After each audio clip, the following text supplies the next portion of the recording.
Hello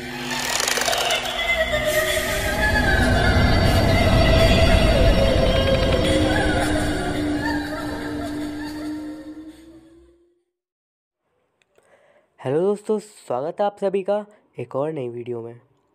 आज एक बार फिर से मैं आप सभी के लिए लेके आ गया हूँ कुछ बेहद ही खौफनाक कहानियाँ। कहानी स्टार्ट करने से पहले मैं आपसे बस यही कहना चाहूँगा, इफ़ आपके साथ भी कभी कोई पैरानॉर्मल एक्सपीरियंस हुआ हो और आप उसे शेयर करना चाहते हो तो आप उसे स्क्रीन पर दिख रही मेरी इंस्टाग्राम आईडी पर शेयर कर दीजिए। मैं कोशिश करूँगा कि आपकी स्टोरी को जल्द से जल्द सुनाऊं। आइए अब बढ़ते हैं आज की अपनी पहली कहानी की तरफ, जो कि हमें हमारे एक सब्सक्राइबर ने दी है। उन्होंने अपना नाम बताने के लिए मना किया है, इसीलिए मैं सीधा स्टोरी पे आता हूँ। ये घटना जो मैं आपको बताने जा रहा हूँ ये साल 2009 की है। मुझे अच्छे से याद है, नया साल आने में 3 दिन बाकी थे और उसी टाइम पर एक्चुअली मेरी चाची जी के घर से मुझे फ़ोन आ गया। दरअसल उनके घर में हमें कुछ पर्सनल काम था जिसे निपटाने के लिए मुझे और मेरी वाइफ को उनके घर पे जाना था। अब उनका घर काफ़ी ज़्यादा दूर था हमारे घर से, लेकिन हमें ट्रेन से जाना अच्छा नहीं लगता था, इसलिए हमने कार को ही चूज़ किया। आप सोच सकते हैं उनका घर इतना दूर है कि पूरा दिन ड्राइव करने के बावजूद भी हम उनके घर नहीं पहुंचे थे। उनके घर से तकरीबन 200 किलोमीटर की दूरी पर हम लोग एक शहर में एक होटल में रुकने के लिए राज़ी हुए। हम लोग होटल में तकरीबन रात के 12:30 बजे गए थे। आसपास का एरिया बिल्कुल एकदम सुनसान सा हो चुका था। मेरी चाची जी के घर पे एक मेरा रिश्तेदार रहता था जिससे मेरी वाइफ फ़ोन पे बात कर रही थी, और जब उसने उसको बताया कि हम लोग रात में इस होटल में रहने वाले हैं तो उसने कहा कि जिस होटल के बारे में आप बात कर रहे हो उस होटल में कई सारी अजीब सी घटनाएं हो चुकी हैं। इस पर मैंने थोड़ा हंसते हुए सा जवाब दिया, ठीक है, अगर कोई आत्मा आएगी तो हम उसे देख लेंगे। रिसेप्शन की फॉर्मेलिटीज़ के बाद हम लोग अपने रूम में आ गए। रूम में एक बेड और एक अलमारी थी और एक टेबल भी थी। गेट के राइट साइड में बाथरूम था, जहाँ पर लेफ़्ट साइड में टॉयलेट और राइट साइड में शावर था।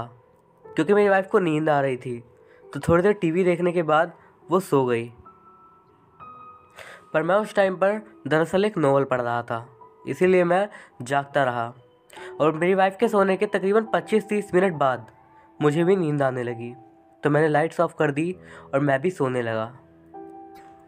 अब मुझे नहीं पता कि मैं उस टाइम पर कितनी देर सोया होऊंगा, लेकिन अचानक से मेरी आँख खुली और आँख खुलने का कारण था पानी के गिरने की आवाज़ सुनकर ऐसा लग रहा था कि शायद कोई पानी गिरा रहा था। और पानी की आवाज़ इतनी क्लियर आ रही थी कि मैं समझ पा रहा था कि ये आवाज़ एटलीस्ट बाहर से तो नहीं आ रही है, बल्कि हमारे ही बाथरूम से आ रही थी। मैंने फ़ौरन अपनी नज़रें घुमाई और अपनी वाइफ को देखने लगा, और मेरी आंखें ये देखकर हैरान रह गई कि मेरी पत्नी मेरे साइड में ही सो रही थी। मेरे अंदर बस एक अजीब सी लहर दौड़ गई। मैं ये सोचने लगा कि आखिर बाथरूम में है कौन। वहाँ एक्चुअली में एक फ्लैश लाइट थी। मैंने फ़ौरन उसे उठाया और उसे जलाकर बाथरूम की तरफ जाने लगा। मैं आपको ये भी बता दूं, जैसे ही मैं बेड पे से उठा तुरंत ही वो पानी की गिरने की आवाज़ बंद हो गई, और जैसे ही मैं वॉशरूम के अंदर गया वहाँ पे कुछ भी नहीं था। मतलब बाथटब भी एकदम सूखा हुआ था, पानी गिरने का कहीं पे भी दूर दूर तक कोई निशान नहीं था। अब मैं थोड़ा कंफ्यूज सा हो गया, मुझे लगा शायद मेरा ही वहम होगा। फिर मैं खिड़की से बाहर देखने लगा कि कहीं शायद बाहर कोई स्विमिंग पूल तो नहीं है, पर वहाँ पे स्विमिंग पूल नहीं था। इनफैक्ट उस पूरे होटल में स्विमिंग पूल नहीं था। अब क्योंकि मैं काफ़ी शोर कर चुका था तो मेरी वाइफ की भी आँख खुल गई और उसने आकर फ़ौरन लाइट्स ऑन करी और पूछने लगी कि क्या हो गया। मैंने उसे बताया तो उसने कहा कि उसे तो ऐसी कोई भी आवाज़ नहीं आई है। फिर हमने घड़ी देखी तो सुबह के 4 बजे हुए थे। मेरी वाइफ ने कहा कि अभी बहुत टाइम है, एक काम करो अभी सो जाओ आप, और ऐसा कहकर वो भी वापस बेड पे चली गई। मैं भी इसे अपना वहम मानकर वापस से बेड पे लेट गया और आंख बंद करके बस सोने ही वाला था कि मुझे अपने कान में किसी के फुसफुसाने की आवाज़ सी सुनाई दी। सुनने में वो आवाज़ किसी लड़की की लग रही थी। और यकीन मानिए, जो उस आवाज़ ने कहा उसे सुनकर मेरे रोंगटे से खड़े हो गए। मैं बहुत ही ज़्यादा अजीब फील करने लगा। उस आवाज़ ने मेरे कान में फुसफुसाया, मेरे साथ ऐसा किसने किया? मुझे नहीं पता कि मैंने ऐसा क्यों किया, पर जैसे ही मैंने ये आवाज़ सुनी, मैं फ़ौरन बेड पे ही उठ के बैठ गया और मैंने ज़ोर से कहा, तुम्हारे साथ किसने क्या किया?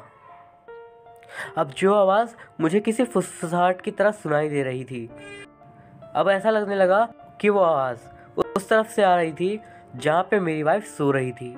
मुझे लगा मैं अगर उस तरफ फेस करता हूँ तो मुझे कुछ डरावना सा दिखेगा, बट जैसे ही मैंने आईज उस तरफ करी तो मुझे वहाँ पर कुछ भी नहीं दिखा।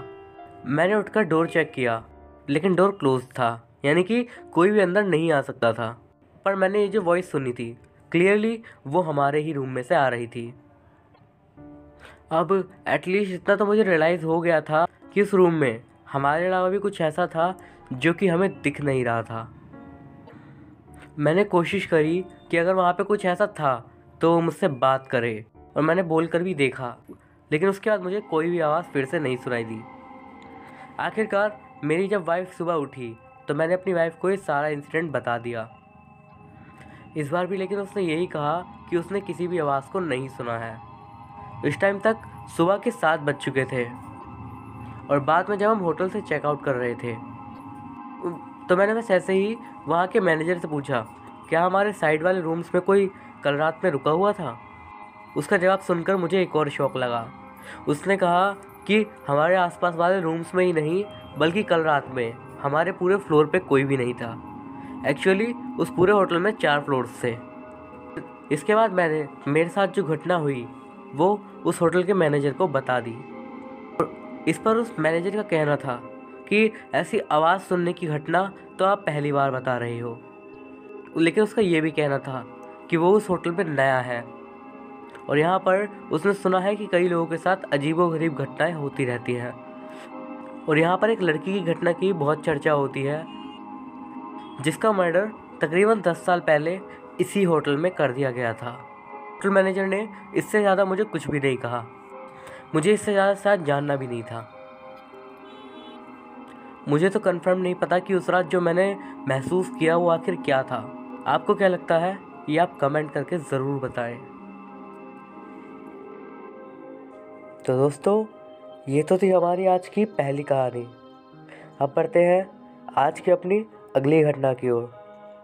ये घटना भी जिन्होंने शेयर करी है उन्होंने अपना नाम शेयर नहीं किया है, इसीलिए आइए डायरेक्ट सुनते हैं उनकी कहानी को। ये घटना तकरीबन 1 साल पहले की है, और एक ऐसी घटना है जिसके बारे में जब भी मैं सोचता हूँ मैं बस बहुत ही ज़्यादा सहमा हुआ फील करता हूँ। दरअसल पहले मेरी एक आदत थी, रात में खाना खाने के बाद 9-10 बजे के आसपास मैं तकरीबन आधे से 1 घंटे के लिए अपने घर के पास में ही मौजूद एक फुटबॉल स्टेडियम में घूमने जाता था। दिन में तो वहाँ पर बच्चे खेलते रहते थे, लेकिन रात के समय मुश्किल से ही कोई इंसान वहाँ पे होता था। खासकर वहाँ पर अगर 1-2 लोग जो होते भी थे वो मेरी तरह ही घूमने वाले होते थे। तो एक रात ऐसे ही जब मैं घूमने के लिए जा रहा था तो मैंने नोटिस किया कि उस दिन बहुत ज़्यादा ही शांति थी। दरअसल उस टाइम पर कोई भी नहीं था वहाँ पर, और मैं तकरीबन 10:05 के आसपास स्टेडियम के अंदर पहुँचा था। मैंने अपने कान में ईयरफोन्स लगाई और अपनी फेवरेट प्लेलिस्ट ओपन कर ली और स्टेडियम के राउंड मारना स्टार्ट कर दिया। तकरीबन 15 से 20 मिनट हुए होंगे कि मैंने देखा एक लड़की स्टेडियम के अंदर आती है। रात के समय उस स्टेडियम में सिर्फ एक ही गेट को ओपन किया जाता है, इसीलिए कौन आता है और कौन जाता है ये आप देख सकते हो। इसी के साथ मैं आपको थोड़ी लाइट्स के बारे में बताना चाहूँगा। उस पूरे स्टेडियम में 3 जगह लाइट्स लगी हुई थी, एक गेट पर और 2 जगह ग्राउंड के साइड में ही, वरना बाकी के पूरे ग्राउंड में बस चांद की रोशनी ही थी, या फिर यूँ कह सकते हैं कि वहाँ पर ज़्यादातर अंधेरा ही था। तो वो लड़की जो कि अभी अभी आई थी वो थोड़ा अजीब सा बिहेव कर रही थी। मतलब उसे आए हुए तकरीबन 5 मिनट हो चुके थे, लेकिन वो गेट पर ही आकर खड़ी हो गई थी, और यकीन मानिए वो अपनी जगह से थोड़ा सा भी नहीं हिली थी। ऐसा लग रहा था कि वो वहाँ खड़ी होकर किसी चीज़ की तरफ घूर रही है। मेरे आसपास के मोस्ट ऑफ द लोगों को मैं जानता हूँ, मुझे नहीं पता वो वहाँ पे क्या कर रही थी। ऐसा लग रहा था कि वो शायद किसी चीज़ को ढूंढ रही थी। और ऐसे ही तकरीबन 10 मिनट और बीत गए, लेकिन वो उसी जगह पर खड़ी रही। मैंने सोचा कि मुझे एक बार उसके पास जाकर उससे पूछना चाहिए, और यही सोचकर मैं उसकी तरफ बढ़ने लगा। मैंने उसकी तरफ कदम बढ़ाए ही थे, लेकिन पता नहीं क्यों अचानक से मुझे अंदर से ही ऐसी कुछ फील सी आने लगी कि मुझे उसकी तरफ शायद नहीं जाना चाहिए। जैसा कि मैंने आपको बताया कि मेरे कार में ईयरफोन्स लगे हुए थे, और तभी मेरा फ़ोन फुल वॉल्यूम के साथ रिंग करने लगा। कान में ईयरफोन्स होने की वजह से मैं एकदम से उछल सा गया। फ़ोन देखा तो मम्मी का कॉल था। मैंने फ़ोन उठाया तो उन्होंने कहा, आज बहुत घूम लिया, अब घर आ जाओ। मैंने उनसे पूछा कि क्या हुआ, तो उन्होंने कहा कि मुझे बस थोड़ा अजीब सा लग रहा है, तुम घर पे आ जाओ। मुश्किल से मम्मी से मैंने 1 मिनट से भी कम की बात करी होगी, और जैसे ही मैंने कॉल कट करके उस लड़की की तरफ देखा तो मेरे होश उड़ गए।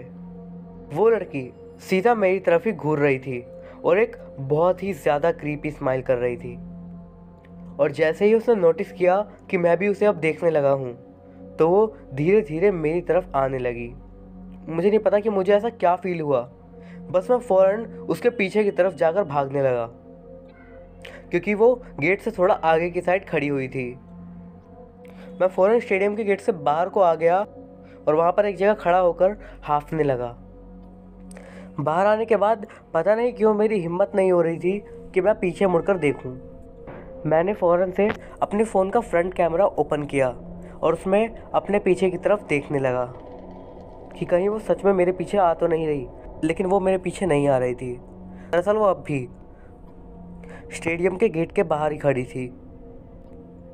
मुझे नहीं पता क्यों, लेकिन मुझे बहुत ही अजीब सी फील आने लगी, इसीलिए मैं अपने घर फ़ौरन भागकर चला गया।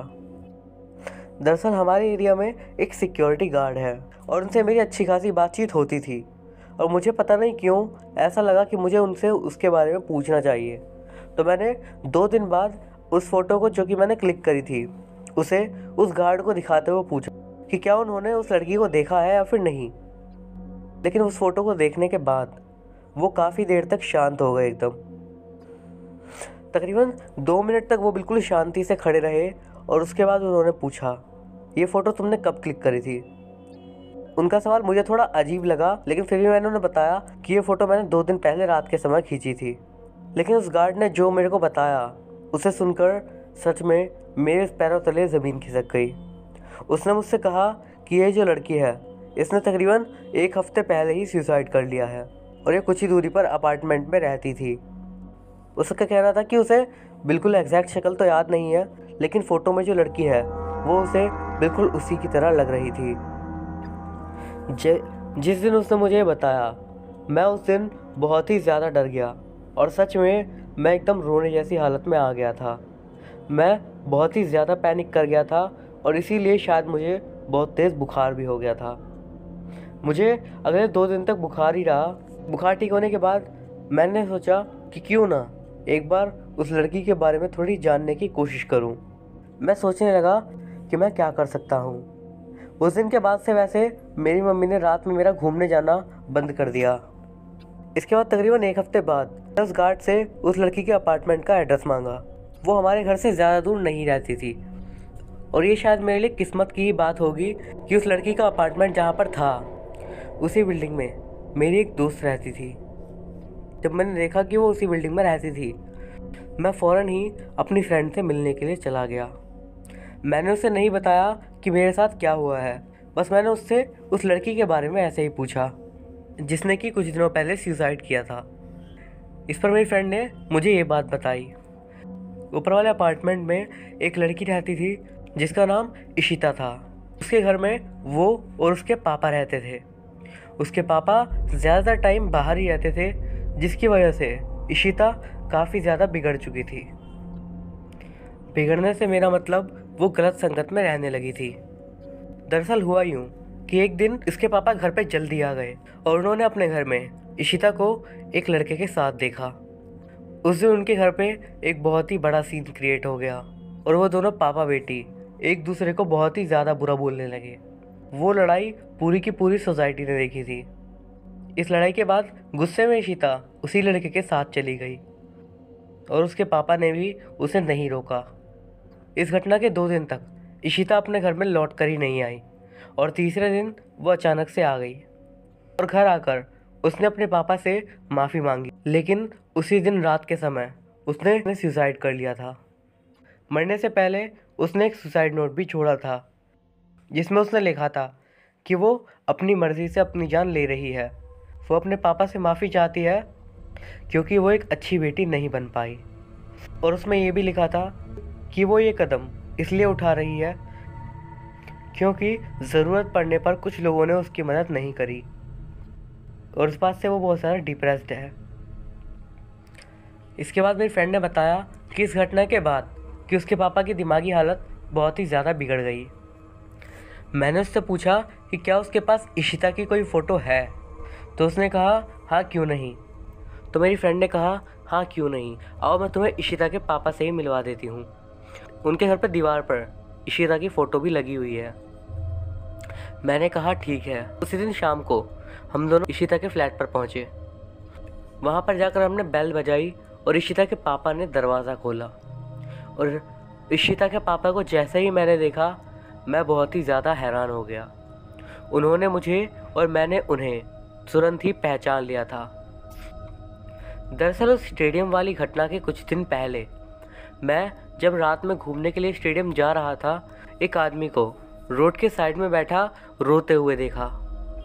मेरे दिमाग में वैसे तो कई सारे ख्याल आए कि शायद उसने शराब पी हुई है या फिर ऐसा ही कुछ, लेकिन फिर भी पता नहीं क्यों मेरा बहुत मन किया कि मैं जाकर उनसे बात करूं और मैं उनके पास जाकर खड़ा हो गया। और उन्हें देखकर एटलीस्ट इतना तो मुझे समझ में आ गया था कि उन्होंने शराब नहीं पी थी और वो सच में वहाँ बैठकर बहुत ही ज़्यादा उदास थे। मैंने उनसे उनके रोने का कारण नहीं पूछा, बस उनसे इतना कहा चाहे कुछ भी हो लेकिन सब कुछ कभी ना कभी ठीक हो ही जाएगा। आप ज़रा ये सोचो कि अगर आपके घर वालों ने आपको इस हालत में देखा तो उन्हें कैसा लगेगा। लेकिन मेरे ऐसा कहते के साथ ही वो और ज़्यादा ज़ोर से रोने लगा। तकरीबन 2-3 मिनट तक वो ऐसे ही रोते रहे और उसके बाद अचानक से वो चुप हो गए। और खड़े होकर मुझे एक हल्की सी स्माइल दी और उसके बाद वहाँ से चले गए। जब मैं उस दिन अपनी फ्रेंड के साथ इशिता के घर गया तब मुझे पता चला कि वो और कोई नहीं, वो इशिता के पापा ही थे जिनको मैंने उस रात में देखा था। उसके बाद मैं उनके घर के अंदर भी गया और मैंने दीवार पे लगी इशिता की फ़ोटो को भी देखा और ये देखकर मेरे पसीने छूट गए कि उस रात स्टेडियम में मैंने जिस लड़की को देखा था वो और कोई नहीं बल्कि इशिता ही थी। जब मुझे पता चला कि पूरी बात ये है, सच में मैं बहुत ही ज़्यादा डर गया था। कुछ दिन तक मैं बहुत ही ज़्यादा शॉक में रहा था। मुझे नहीं पता कि इशिता मेरे को क्यों दिखी थी। काफ़ी सोचने पर मुझे इसके सिर्फ 2 ही रीज़न समझ आते हैं। या तो शायद इसलिए कि उस दिन रात में मैंने इशिता के पापा से बात करी थी जब वो उदास थे, शायद इस बात का शुक्रिया करने के लिए, या फिर ये अच्छा नहीं लगा कि मैं उसके पापा से मिला क्योंकि उस रात जब मैंने उसे देखा तो उसने मुझे एक बहुत ही ज़्यादा क्रीपी स्माइल दी थी। इशिता के सुसाइड नोट के मुताबिक उसने इसलिए सुसाइड किया था क्योंकि उसके दोस्तों ने या फिर किसी ने भी उसकी उस वक्त मदद नहीं करी जब उसे उसकी सबसे ज़्यादा ज़रूरत थी। मैं यही चाहूँगा कि ऐसा कभी भी किसी के साथ भी ना हो और आप हमेशा अपने दोस्तों को बहुत ही सोच समझ कर चुनें। यही थी मेरे साथ बीती हुई घटना। तो दोस्तों, ये थी हमारी आज की कहानियाँ। अगर आपको ये स्टोरीज़ अच्छी लगी हों और ये वीडियो आपको पसंद आया हो तो आप इस वीडियो को एक लाइक तो ज़रूर कीजिएगा। वैसे भी इस साल का ये मेरा लास्ट वीडियो है। होप आप इसे 700 लाइक्स तक तो पहुंचा ही दोगे।